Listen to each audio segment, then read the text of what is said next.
اخلاص یہ ہے کہ مخلص آدمی لوگوں کی ملامت کی پرواہ نہیں کیا کرتا، مخلص آدمی لوگوں کی ملامت کی پرواہ نہیں کیا کرتا، وہ حق کو قائم کرنے میں اور حق کی تائید میں اس بات کی بالکل پرواہ نہیں کرتے کہ لوگ کیا کہیں گے۔ ورنہ تو میں آپ سے کہتا ہوں کہ سنن عادات سے لے کر عقائد تک کا حال یہ ہے کہ مسلمان صرف دوسروں کی ملامت کی وجہ سے دین کے کسی بھی حکم کو چھوڑ دیتا ہے۔ تو میرے دوستو عزیزو، میں نے عرض کیا یہ 3 باتیں ہو گئی ہیں۔ چوتھی بات یہ ہے کہ ایمان کے بغیر اعمال پر اجر مرتب نہیں ہوتا۔ جو اجر ملے گا اعمال پر، وہ اجر بھی ایمان کے بقدر ملے گا۔ اِلَّا الَّذِينَ آمَنُوا وَعَمِلُوا الصَّالِحَاتِ فَلَهُمْ أَجْرٌ غَيْرُ مَمْنُونٍ، کہ جو اجر ملے گا وہ بھی ایمان کے بقدر ملے گا۔ یہ 4 چیزیں ایمان کے بغیر حاصل نہیں ہو سکتی۔ ایک اصولی بات ہے۔ اگلی بات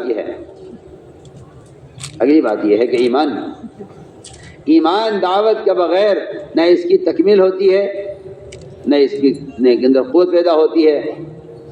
ایمان کی تکمیل صرف دعوت سے ہے، ایمان کی تکمیل صرف دعوت سے ہے۔ قرآن جس سے بھرے ہوئے ہیں کہ ایمان کی تکمیل صرف دعوت سے ہوتی ہے، اس لیے کہ قرآن نے ایمان کی تکمیل کو جو جوڑا ہے وہ جوڑا ہے امر بالمعروف و نہی عن المنکر کے ساتھ۔ امر بالمعروف و نہی عن المنکر یہ 2 فریضے ہیں جس کے ادا کرنے سے ایمان کی تکمیل ہوتی ہے۔ اور یہ بات آپ کے ذہن میں رہے کہ یہ 2 فریضے قلم سے، اخبار سے، رسائل سے، موبائل سے یہ فریضے ادا نہیں ہوتے۔ امر معروف و نہی عن منکر یہ ایک بدنی فریضہ ہے جس کے لیے بدن کا استعمال شرط ہے۔ اور عجیب بات ہے کہ اس کو اتنا عام رکھا گیا ہے۔ فرمایا من رہا منکم منکر، جو بھی تم میں سے منکر کو دیکھ رہا ہے، یہ نہیں فرمایا کہ علماء روکے، یہ نہیں فرمایا کہ عمل کرنے والے روکے، یہ نہیں فرمایا کہ نیک لوگ اس کام کو کریں۔ فرمایا من رہا منکم منکر، جو شخص بھی تم میں سے، جو بھی شخص بھی، عالم ہو، جاہل ہو، فاسق ہو، فاجر ہو، نماز پڑھتا ہو، نہ پڑھتا ہو، اللہ اکبر، دعوت کا فریضہ ہر امتی کے ذمہ ہے۔ لیکن تبلیغ کے 2 رخ ہیں، تبلیغ کے 2 رخ ہیں، ایک فرض عین، ایک فرض کفایہ۔ تدریس، تعلیم، خطاب، بیان، تقریر، یہ فرض کفایہ ہے۔ یہ ہر ایک کے ذمہ فرض، یہ ہر ایک کے ذمہ نہیں ہے، یہ ہر ایک کے ذمہ نہیں کیے گئے۔ یہ کام فرض کفایہ ہے کیونکہ یہ کام ہر ایک کے بس کا نہیں ہے۔ بیان، تقریر، تدریس، تعلیم، خطاب، یہ ہر ایک کے بس کی بات نہیں ہے، اس لیے اس کو فرض کفایہ کیا گیا ہے۔ لوگوں سے غلطی یہ ہوئی، یہ سمجھے کہ یہ دعوت فرض کفایہ ہے۔ دعوت فرض کفایہ نہیں ہے، دعوت فرض عین ہے، تعلیم فرض کفایہ ہے، تعلیم فرض کفایہ ہے اور دعوت فرض عین ہے۔ دعوت فرض عین ہے، تعلیم فرض کفایہ ہے۔ اس لیے حدیث میں کے الفاظ یہ ہیں من رأى منکم منکر، جو تم میں سے منکر کو دیکھے۔ ہماری زبان میں مشکل یہ ہے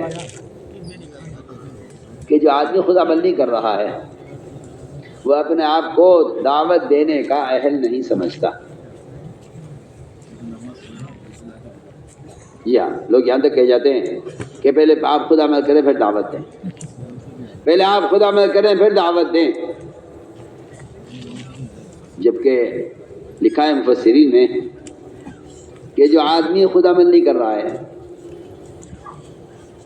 اور اس لیے دوسروں کو دعوت نہیں دیتا، تو فرمایا اس کے ذمہ 2 گناہ ہوں گے، ایک عمل نہ کرنے کا گناہ الگ ملے گا، دعوت دینے کا گناہ الگ ملے گا۔ سنیے تو صحیح، جو آدمی خود عمل نہیں کرتا اگر وہ دعوت نہ دے تو اس کے ذمہ دو گناہ ہیں، ایک عمل نہ کرنے کا گناہ، ایک دعوت نہ دینے کا گناہ۔ یہاں لکھا علماء نے کہ جو آدمی خود تو عمل کرتا ہے لیکن دوسروں کو دعوت نہیں دیتا، وہ ایسا ہے کہ آدمی نماز تو پڑھتا ہے مگر روزہ نہیں رکھتا، نماز پڑھتا ہے روزہ ترک کر دیتا ہے۔ فرمایا کہ یہ ایسا شخص ہے جو خود تو عمل کر رہا ہے لیکن دوسروں کو دعوت نہیں دیتا۔ فرمایا کہ یہ وہ آدمی ہے، جی ہاں، کہ نماز تو پڑھ رہا ہے روزہ چھوڑ رہا ہے۔ جس طرح نماز اور روزہ یہ دو بنیادی فریضے ہیں، فرمایا کہ نماز روزہ اس لیے کہہ رہا ہوں کہ نماز روزہ ہر ایک پر فرض ہے، حج زکوٰۃ سب پر فرض نہیں ہے۔ استطاعت اور مالیت یہ دونوں شرطیں زکوٰۃ حج کے ساتھ، نماز روزہ سب پر فرض ہے، اور یہ دونوں کی دونوں عبادتیں بدنی عبادتیں ہیں۔ اس لیے فرمایا کہ جو آدمی دعوت نہیں دے رہا ہے وہ ایسا ہے جو آدمی نماز تو پڑھتا ہے لیکن روزہ نہیں رکھتا، کیونکہ دعوت بدنی عبادت ہے۔ اس لیے ایک غلطی پیدا ہو گئی ہے، وہ یہ کہ پہلے آپ خود عمل کریں پھر دعوت دیں، جبکہ قرآن نے دعوت کا عمل پر مقدم کیا ہے۔ وَمَنْ أَحْسَنُ قَوْلًا مِّمَّنْ دَعَا إِلَى اللَّهِ وَعَمِلَ صَالِحًا، دعوت کو عمل صالح پر مقدم اس لیے کیا ہے کہ دعوت دینے سے آدمی کے اندر عمل کرنے کی استعداد پیدا ہوتی ہے۔ فرماتے تھے جس چیز کو آپ اندر پیدا کرنا چاہتے ہو اس پر دوسروں کو آمادہ کرو، اس کو بصیرت تبلیغ کرو۔ اس لیے میں کہنا چاہتا ہوں کہ دعوت ایک بدنی فریضہ ہے جو قلم سے، اخبار سے، رسائل سے، موبائل سے، اللہ کی قسم یہ فریضہ ادا نہیں ہوگا۔ میں بار بار کہہ رہا ہوں ادا نہیں ہوگا۔ کیوں؟ حدیث میں ہے کہ منکر کے ماحول کو بدلنے کے لیے ہاتھ، زبان اور قلب ان تین چیزوں کا استعمال کرو۔ اصل ہمارے ایسا کانفرنس چھپا ہوا ہے کہ قلم سے کسی کو دعوت دینا ایسا ہے جیسا وضو آدمی پانی کو ہوتے ہوئے بجائے وضو کرنے کے تیمم کر لے کہ نماز باطل ہوگی۔ آپ کا تیمم ہوگا نہیں کہ پانی موجود ہے، کہ اس کا کوئی متبادل نہیں ہے، اس کا کوئی متبادل نہیں ہے۔ اس لیے کہ وہ ساری اذیتیں جو محمد صلی اللہ علیہ وسلم نے اٹھائی دعوت کے میدان میں، وہ ساری اذیتیں بدن سے متعلق ہیں، قلم سے متعلق نہیں ہیں، بدن سے متعلق ہیں۔ مجاہدہ بدن پر آئے گا، گرمی سردی بدن پر آئے گی۔ آپ کو کسی دوائی دھکا دے دیا جائے اور آپ کو گشت کرنے میں آپ کو چھٹلایا جائے اور آپ کو الزام لگایا جائے، یہ ساری تکلیفیں گشت میں پیش آئیں گی۔ یہ تکلیفیں کسی اخبار میں، کسی رسالے میں آپ کو پیش نہیں آئیں گی۔ آپ چھاپتے رہیے، لکھتے رہیے، اس سے آپ کو یہ اتنا ہو جائے گا کہ دینی معلومات لوگوں تک پہنچ جائے گی، اس سے کوئی انکار نہیں ہے۔ لیکن میں کہنا چاہتا ہوں اپنی بات کہ دعوت کا فریضہ بدن کے علاوہ کسی اور ذریعے سے ادا نہیں ہوتا۔ اور یہ بات طے شدہ بات ہے، وہ اذیتیں جو محمد صلی اللہ علیہ وسلم نے برداشت کی اس راستے میں، وہ اذیتیں آپ کے کسی رواجی طریقے میں نہیں ہے صاحب۔ اس لیے میرے دوستوں عزیزوں، دعوت سے ایمان کی تکمیل ہوتی ہے۔ قرآن نے صاف کہا ہے تأمرون بالمعروف وتنہون عن المنکر وتؤمنون باللہ، کہ ایمان باللہ چاہتے ہو تو اس کا بنیادی راستہ یہی ہے کہ لوگوں کو نیکی پر آمادہ کرو، لوگوں کو منکر سے بچانے کی کوشش کرو۔ یہی مسلمان کے پاس ایک دفاعی طاقت تھی سب سے بڑی، جس پر صحابہ کرام جن کی دعوت لے کر پھرا کرتے تھے۔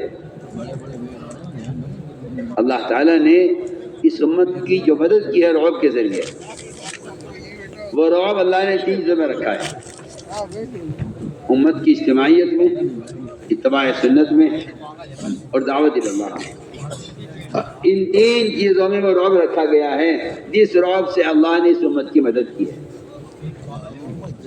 اس لیے حضور اکرم صلی اللہ علیہ وسلم نے اپنے صحابہ کو نفع حضرت پر ڈالا تھا۔ حذیفہ رضی اللہ تعالیٰ عنہ روم میں کام کر رہے تھے۔ روم کے بادشاہ نے ان کو نصرانی ہونے کی دعوت دی، انہوں نے صاف انکار کر دیا کہ میں دین اختیار نہیں کروں گا، کیونکہ جب اپنے دین کا داعی ہوتا ہے اور دوسرے کے دین کو قبول نہیں کرتا۔ مسلمان کے اعتزاز کا سبب یہ ہے کہ مسلمان اپنے دین کا داعی نہیں ہے، اس لیے دوسرے ادیان کی طرح مدعو ہو رہا ہے، کیونکہ دو حال سے خالی نہیں ہے، یا تو کسی کو دعوت دے رہا ہو، کوئی اس کو دعوت دے رہا ہوگا۔ اگر مسلمان حقیقی داعی بن جائے تو مسلمان باطل کی دعوت کو قبول کرنے سے بچ جائے گا۔